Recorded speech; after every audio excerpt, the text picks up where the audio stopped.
À partir d'ici, je suis entré dans le plus grand musée à ciel ouvert de l'époque néolithique.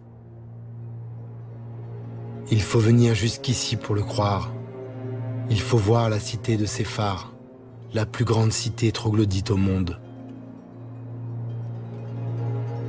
Une ville de pierre, avec ses façades immenses, ses avenues perpendiculaires, ses places, ses rues.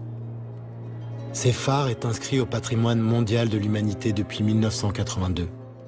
Mais ce n'est pas pour cette extraordinaire création du vent, c'est pour ce qui est caché ici.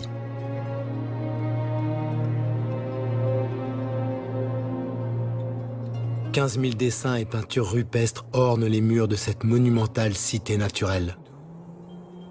Séphar du Tahsin Nadjer est un des plus vastes ensembles d'art rupestre préhistorique au monde.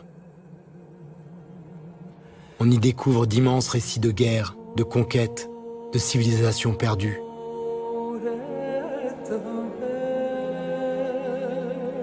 On découvre aussi combien ce désert n'a pas toujours été aride.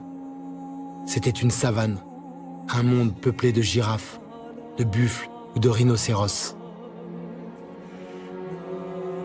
15 000 œuvres qui racontent 6 000 ans de changement du climat, de migration de la faune et d'évolution de la vie humaine aux confins du Sahara, comme un grand livre du désert.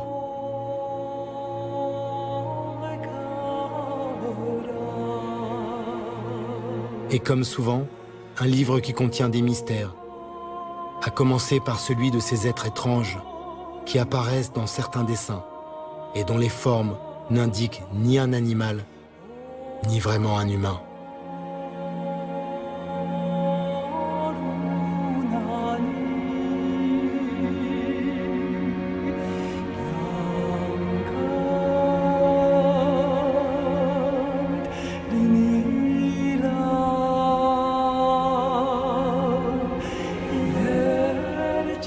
Rares sont les voyageurs qui s'aventurent au-delà de la cité de Séphar. Personne ou presque n'arrive jusqu'ici. Aux confins de l'Algérie, j'ai vu le Tadrart rouge.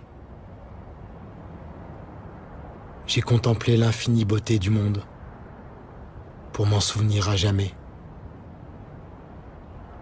Puis je me suis agenouillé et j'ai fermé les yeux.